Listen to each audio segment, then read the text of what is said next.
Defendant Daniel Villegas, not guilty of...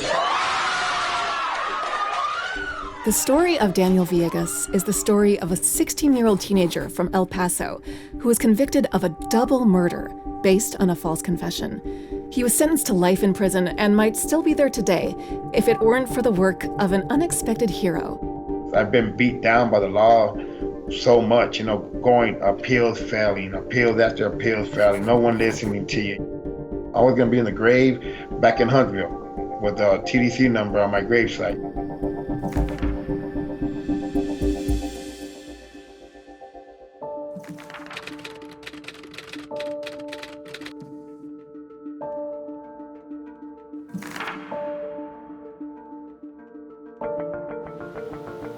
April 10th, 1993. It's actually Good Friday. And there were 4 teenagers in El Paso walking home from a party in the early morning hours. All of a sudden, a maroon car rolls up on them from behind. They look around, the car is slowing down, and for a moment they panic. But after a minute, the car speeds up, it turns down a side street, and they feel relieved. But in a minute, the car's back, behind them again. This time, it turns off its headlights, and 6 shots ring out from the car.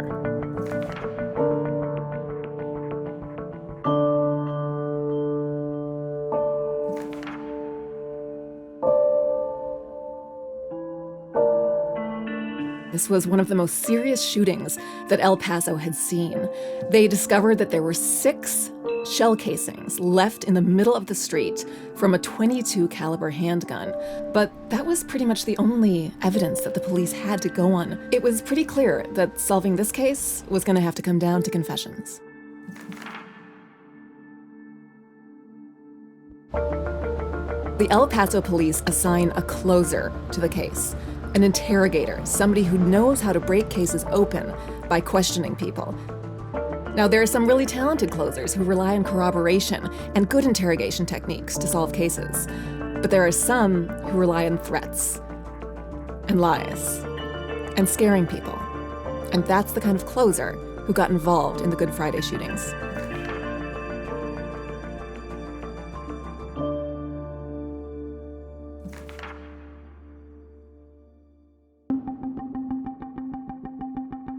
And before David knows it, he's inside an interrogation room with that closer, the detective who's interrogating him, who's telling him falsely that his friends implicated him in this crime, and telling David that unless he gives up information, David is going to go to prison where he'll be raped. This terrifies David. And David offers a story, eventually, to police. David Rangel had a cousin, 16-year-old Daniel Villegas. Daniel had a reputation as a jokester, as a bit of a braggart. He would boast to his friends that he had a fancy new stereo when he didn't. And one thing Daniel had joked about was committing the Good Friday shootings. He'd told his cousin David a story in which he had participated in the shooting. Now, David never believed that story, but inside that interrogation room, with the pressure he was under, he repeated the story to the detective. He told them that Daniel had talked about the shootings.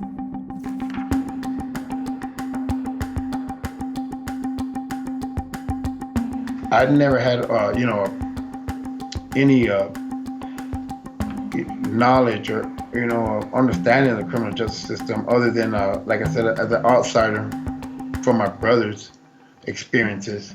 But I've never personally ever been interrogated. Now, just like his cousin David, Daniel was told that if he didn't confess, he would be raped in prison. He was also told that if he didn't confess to the Good Friday shootings, he'd be brought out to the desert and beaten. And then finally, he was told that if he didn't confess, he would be facing the death penalty. This went on and on for hours, until finally, Daniel admitted that he had committed the Good Friday shootings. But this confession was riddled with errors.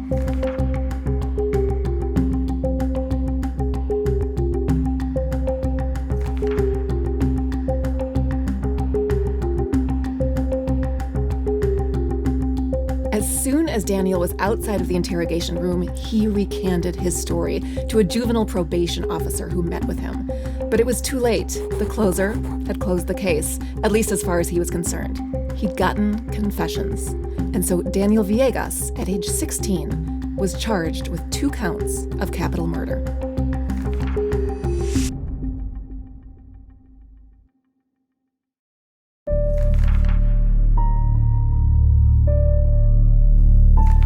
I would always try to keep my mind focused that, I'm innocent and this ain't my environment. This is not what I'm supposed to be a part of. But, sometimes, you can't help it.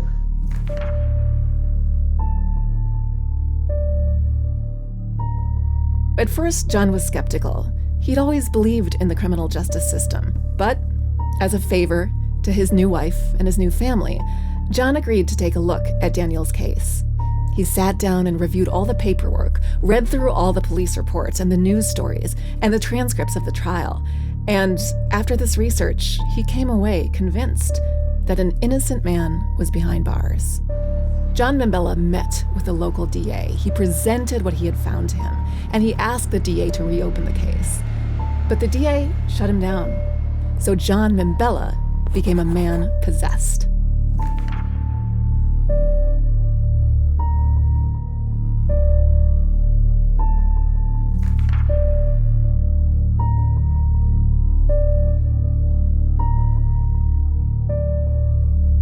You see, Jesse Hernandez had never seen Daniel Villegas' confession.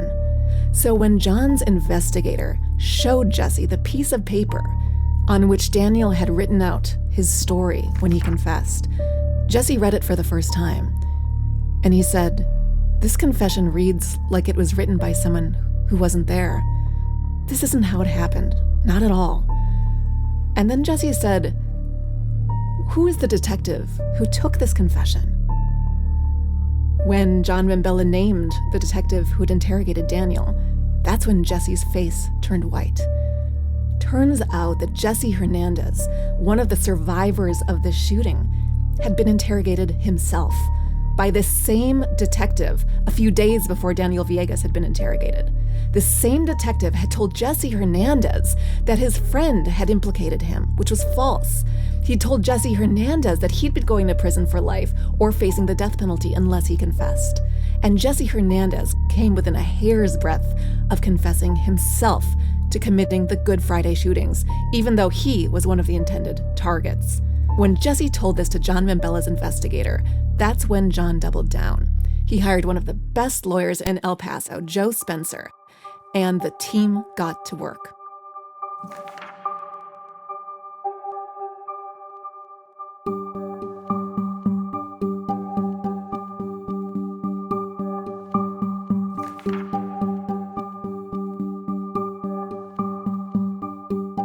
And most importantly, evidence comes out at this hearing that 2 known gang members had threatened Mando Lazo just a week or 2 before the shooting, and then they bragged about committing it afterwards.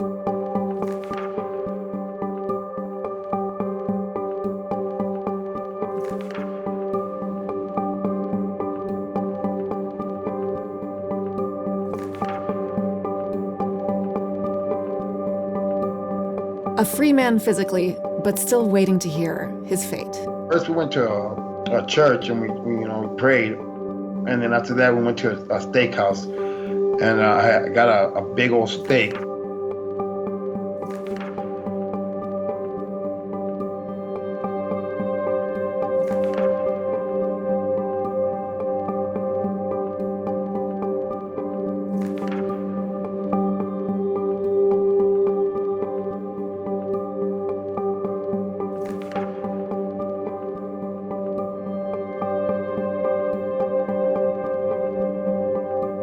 It was a horrible offer, one of these Alford pleas that we hear about time and again in cases of wrongful conviction.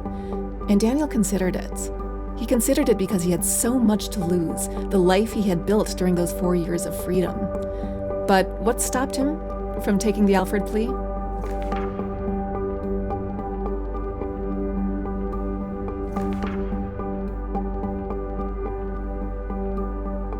He felt that being branded a murderer when he didn't do anything wrong was a heavy burden to live with.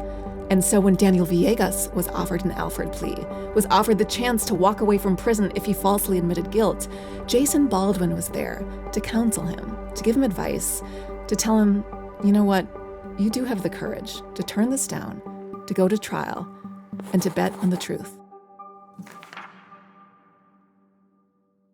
And I was walking into that courtroom, I went there by my lawyers and stuff, and I turned around and looked, and I could see my kids in the back, and it started really messing with my head, if we made the right decision on the Alfred plea.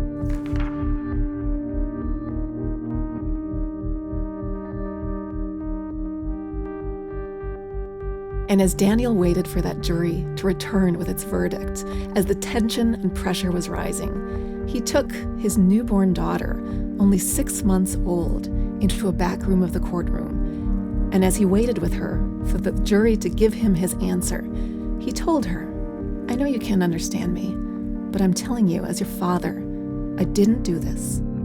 You tell yourself, it's for justice, but then you think to yourself, but hell, man, if I don't get this, if they come back with a guilty verdict, I'm going to lose my kids again.